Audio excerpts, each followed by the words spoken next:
제2장. 아닥사스다 왕 제20년 니산월에 왕 앞에 포도주가 있기로 내가 그 포도주를 왕에게 드렸는데, 이전에는 내가 왕 앞에서 수심이 없었더니 왕이 내게 이르시되, 내가 병이 없거늘 어찌하여 얼굴에 수심이 있느냐? 이는 필연 내 마음에 근심이 있음이로다. 하더라. 그때 내가 크게 두려워하여 왕께 대답하되, 왕은 만세수를 하옵소서. 내 조상들의 묘실 있는 성읍이 이제까지 황폐하고 성문이 불탔사오니 내가 어찌 얼굴에 수심이 없사오리이까? 하니 왕이 내게 이르시되, 그러면 내가 무엇을 원하느냐? 하시기로 내가 곧 하늘의 하나님께 묵도하고 왕에게 아뢰되, 왕이 만일 좋게 여기시고 종이 왕의 목전에서 은혜를 얻었사오면 나를 유다 땅 나의 조상들의 묘실 있는 성읍에 보내어 그 성을 건축하게 하옵소서 하였는데, 그때 왕후도 왕 곁에 앉아 있었더라. 왕이 내게 이르시되, 내가 몇 날에 다녀올 길이며 어느 때에 돌아오겠느냐?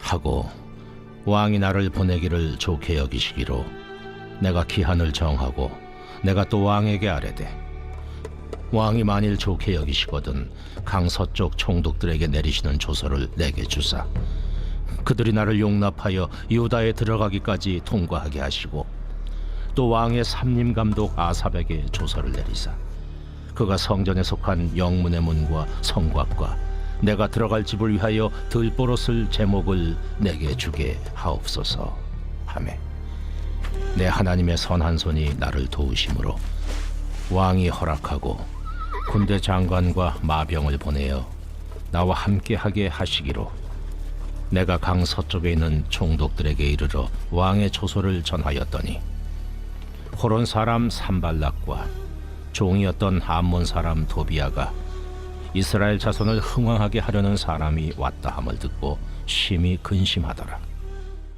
오늘도 말씀의 자리, 기도의 자리에 나오신 우리 성도님들을 환영하고 축복합니다. 전에 살펴보았던 1장에서 느헤미야는 예루살렘 성문이 불타고 또한 성벽이 무너지는 그 상황 속에서 자신의 동족들이 고통받고 있다는 사실을 듣게 되었습니다. 그리고 수일 동안 금식하며 눈물 흘려 기도했습니다. 그리고 그때에 느헤미야가 술관원이 되었다라는 내용으로 1장은 끝을 맺고 있습니다. 오늘 말씀에서는 느헤미야가 왕의 술관원이 된 것이 느헤미야의 기도에 대한 하나님의 가장 확실한 응답이었다라는 사실을 저와 성도님들이 함께 살펴보려고 합니다. 오늘 본문 1절은 니산월에 느헤미야가 왕에게 포도주를 드렸다라고 시작하고 있습니다. 그런데 이전에 살펴봤던 본문 1장 1절에서 자신에게 그 소식을 알려주었을 때가 언제냐면요, 동족의 소식을 들었을 때가 기슬루월이라고 기록을 하고 있습니다. 이 기슬루월은 유대 종교력으로 치면은 9월 달입니다. 그런데 오늘 본문의 니산월은 유대 종교력으로 치면 정월, 그러니까 1월이 되는 때입니다. 이렇게 해가 바뀌게 되었다라는 것입니다. 자, 그런데 재밌는 사실이 한 가지 있습니다. 사실 이 내용은 우리 성도님 중에 한 분이 이렇게 말씀을 해주신 부분인데요. 1장 1절에서 보면은 이 기슬르월의 아닥사스다 왕 제20년이라고 나오고 있습니다. 자, 그런데 2장 1절에 해가 바뀌었다라고 했는데 여전히 아닥사스다 왕 제20년 니산월이라고 나오고 있습니다. 해가 바뀌었는데 그렇다면 당연히 2장에서는 아닥사스다 왕 21년이 되어야 되는 것이 아닌가라는 것입니다. 자, 그런데 여기서 느헤미야가 아닥사스다 왕의 재위 연수를 유대 종교력이 아닌 유대 민간력으로 세고 있기 때문에 이렇게 해가 바뀌지 않은 것처럼 나오고 있는 것입니다. 유대 민간력에 따르면은 1장의 기슬루월은 3월이 되고요, 니산월은 7월이 되기 때문에 해가 바뀌지 않게 된 것입니다. 왜 시작부터 이렇게 복잡하고 좀 시시콜콜해 보이는 날짜 이야기를 하느냐면요, 사실 이 단순한 날짜 속에서도 우리는 중요한 사실을 한 가지 발견할 수 있습니다. 그것은 바로 오늘 본문 1장에서 느헤미야가 동족들이 고통받고 있다는 소식을 듣고 무려 4개월이나 지난 시점이라는 것을 우리가 알 수 있는 것입니다. 4개월 동안 느헤미야는 계속해서 기도하고 있었을 것입니다. 이렇게 4개월 동안이나 기도하는 느헤미야의 심정은 어떠했을까요? 우리도 기도를 하다가 응답이 더뎌지면 참 마음이 답답할 때가 있는 것이 사실입니다. 계속해서 기도는 하지만 도대체 하나님께서 언제 이 기도를 응답해 주실까 조급함을 느낄 때도 있습니다. 더 큰 문제는 느헤미야가 이렇게 4개월 동안이나 기도하고 있는 동안에도 그들의 동족은 여전히 고통받고 있다라는 사실입니다. 그의 가족과 친족들은 여전히 고통을 받고 있습니다. 예루살렘의 성벽이 무너졌기 때문에 도적과 그리고 들짐승의 위협 속에서 그들은 지내고 있었던 것입니다. 뿐만 아니라 이방 민족들이 고통받는 이스라엘 민족들을 향해서 손가락질하면서 하나님과 하나님의 백성들을 비방하고 조롱하고 있었던 것입니다. 이렇게 견디기 힘든 일들이 저와 성도님들의 삶 속에도 일어날 수가 있습니다. 날마다 기도는 하고 있지만 여전히 나와 내 가족 그리고 내가 사랑하는 사람들이 고통받고 있는 상황에서 우리의 마음은 타들어갈 때가 있는 것입니다.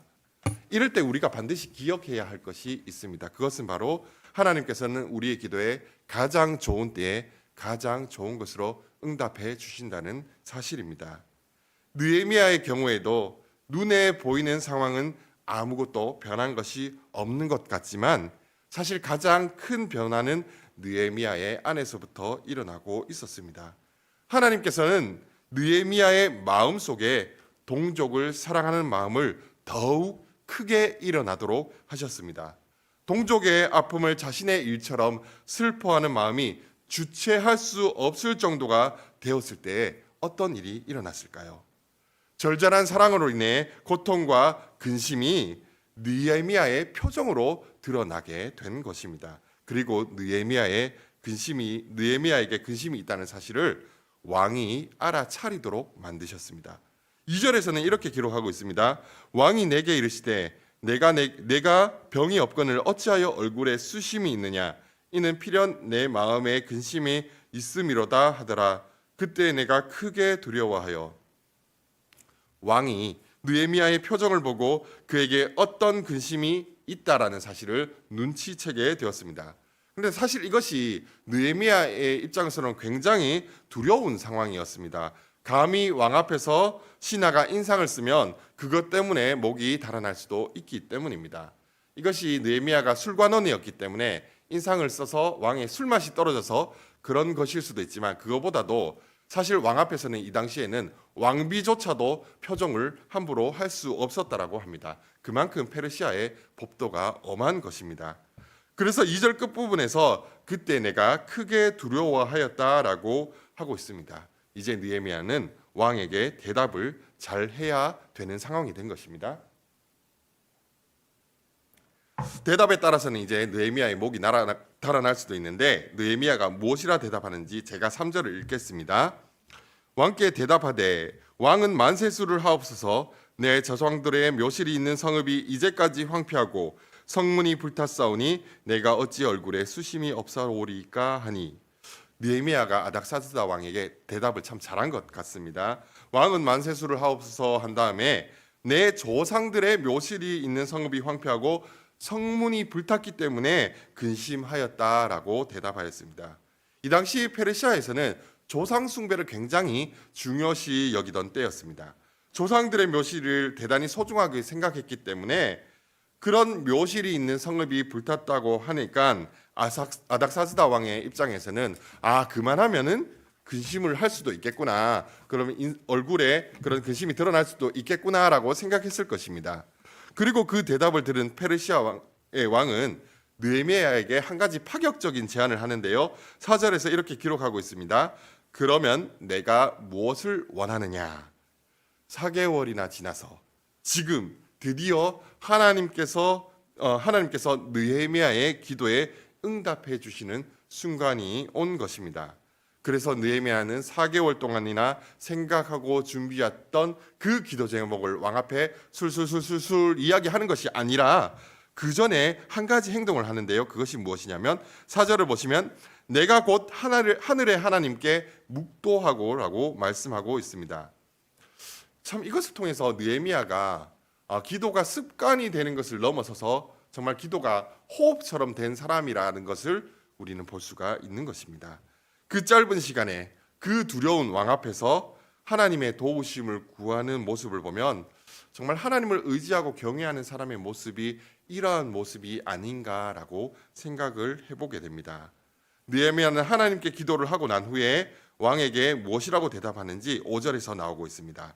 왕에게 아뢰되 왕이 만일 좋게 여기시고 종이 왕의 목전에서 은혜를 얻었사오면 나를 유다 땅 나의 조상들의 묘실이 있는 성읍에 보내어 그 성을 건축하게 하옵소서 하였는데, 느헤미야가 이번에도 참 대답을 잘한 것 같습니다. 원래 성이라는 것은 목적이 무엇입니까? 성은 원래 방어 시설이거든요. 군사적인 목적으로 지어지는 방어 시설인데, 군사 시설이라 할 수 있는데, 자신이 건축하는 것이 나의 조상들의 묘실이 있는 성읍이라는 것을 강조함으로써 군사적인 목적으로 성을 짓는 것이 아니라는 사실을 다시 한번 어필하고 있는 것입니다. 참 이런 지혜로운 대답도 하나님께서 분명 느헤미야에게 주신 것이겠지만, 하나님께서는 느헤미야가 페르시아 왕에게 은혜를 입게 하기 위해서 아주 놀랍고도 특별한 상황을 예비해 두셨습니다. 6절을 보시면 이렇게 느헤미야가 왕에게 성을 건축해 달라고 부탁했을 때 왕의 곁에 누가 있었습니까? 바로 왕후도 왕 곁에 있었다는 것을 우리는 볼 수 있습니다. 왕 옆에는 당연히 왕후가 있는 것이 아니야라고 생각하실 수도 있지만, 사실 이 당시에 왕후는 보통은 내전이라고 하는 따로 마련된 공간에서 지냈다라고 합니다. 그렇기 때문에 왕과 같이 왕비가 있는, 왕후가 있는 일이 그렇게 많지 않았다라고 합니다. 느헤미야서 다음에 나오는 에스더서에 보면은 에스더가 왕의 부르심을 받지 못해서 30일 동안이나 왕의 얼굴을 보지 못하는 그런 일도 있는 것을 우리는 확인할 수가 있습니다. 그런데 마침 오늘 보니까 왕후가 왕의 옆에 앉아 있습니다. 이것이 무엇을 의미하는 것일까요? 성도님들, 이 남자는요, 자기가 사랑하는 사람이 옆에 있으면 괜히 허세를 부리고 세 보이고 그리고 통 큰 사람인 것처럼 보이고 싶은 마음이 있습니다. 그래서 저도 연애할 때는 아내에게 참 비싼 레스토랑도 많이 데리고 가줬던 그런 기억이 납니다. 그리고 제 2달 생활비를 털어서 백을 사준 적도 있습니다. 자, 그런데 여기 보면은요, 마침 왕 옆에 자신이 사랑하는 왕후가 앉아 있는 것입니다. 아닥사스다 왕의 입장에서도요, 왕후가 자신의 옆에 앉으시니까 자신이 얼마나 통 큰 사람인지 보여주려고 느헤미야가 요구하는 것보다 더 많은 것들을 주는 것을 보게 됩니다. 먼저 7절과 8절에서 느헤미야가 어떤 요구를 하는지 한번 보겠습니다. 내가 또 왕에게 아뢰되 왕이 만일 좋게 여기시거든 강 서쪽 총독들에게 내리시는 조서를 내게 주사 그들이 나를 용납하여 유다에 들어가기까지 통과하게 하시고, 또 왕의 삼림감독 아삽에게 조서를 내리사 그가 성전에 속한 영문의 문과 성곽과 내가 들어갈 집을 위하여 들보로 쓸 제목을 내게 주게 하옵소서 하며 내 하나님의 선한 손이 나를 도우심으로 왕이 허락하고. 먼저는 느헤미야가 성을 건축할 재료와 통행을 위한 조서를 요청했습니다. 왕이 그리고 이것을 허락하고 나서 느헤미야가 요청한 것 외에도 또 무엇을 주냐면 9절에서 군대 장관과 마병을 보내어 나와 함께 하시기로라고 기록하고 있는 것입니다. 예루살렘까지 안전하게 갈 수 있도록 함께 갈 군사들도 내어준 것입니다. 이게 아닥사스다 왕이 좋은 사람이라서 그런 것이 아니라 하나님의 선한 손이 나를 도우심으로 왕이 허락하였다라고 성경은 말씀하고 있습니다. 하나님께서는 느헤미야가 구하는 것보다 더 많은 것, 더 좋은 곳으로 응답해 주셨습니다. 또한 응답해 주시는 시기도 너무나 절묘한 것이 왕후가 있을 때 응답해 주셨습니다. 그리고 또 한 가지 생각해 볼 수 있는 것이 있습니다. 아까 처음에 시작할 때 우리가 달력 이야기를 했는데요. 만약 느헤미야가 4개월 전 기슬르월 그때에 바로 하나님께서 그 기도에 응답해 주셔서 그들을 이스라엘 백성들이 예루살렘으로 돌아가게 되었다면 어떻게 되었을까요? 여기서 또 한 가지 달력이 나오는데 유대 민간력, 유대 종교력이 아니라 바로 우리가 쓰는 태양력에 따르면은 기슬르월은 11월, 12월입니다. 딱 지금 시기인 것입니다. 지금 만약에 페르시아로부터 예루살렘으로 돌아가면 한 달 정도 시간이 또 걸리겠죠. 그렇게 시간이 걸려서 돌아가면 언제가 됩니까? 12월, 1월 완전 겨울에 돌아가게 되는 것입니다. 겨울에 돌아가서 정말 그 매서운 추위 속에서 그 성벽을 건축하는 일이 있어야 되는 것입니다. 자, 그런데 4개월이 지나서 지금은 태양력으로 언제가 되었을까요? 이 니산월은 태양력으로 3월, 4월입니다. 네. 3월, 4월이기 때문에 딱 어떻게 보면은 딱 돌아가면은 공사하기 딱 좋은 그 시즌이 되는 것입니다. 자, 하나님께서는 느헤미야의 기도에 이렇게 가장 좋은 때에 응답해 주셨다는 것을 우리는 확인할 수 있습니다. 저와 성도님들도 기도가 더디 이루어지는 것 같아서 마음이 힘드실 때가 있으셨을 것입니다. 과연 하나님께서 나의 기도를 듣고는 계신 것일까? 과연 하나님이 나의 기도에 응답해 주시기는 할까라는 생각이 우리에게 들 때가 있을 것입니다. 그럴 때에 우리가 낙심하지 않기 위해서 반드시 필요한 것이 있습니다. 하나님께서는 우리의 기도를 가장 좋은 때에 가장 좋은 것으로 응답해 주신다라는 믿음입니다. 저와 성도님들이 느헤미야의 기도에 가장 좋은 것으로 응답해 주신 하나님의 신실하심을 기억하며 이 시간에도 낙심하지 않고 끝까지 기도하는 복된 믿음의 백성들이 되시기를 소망합니다. 함께 기도하겠습니다. 하나님 아버지 감사합니다.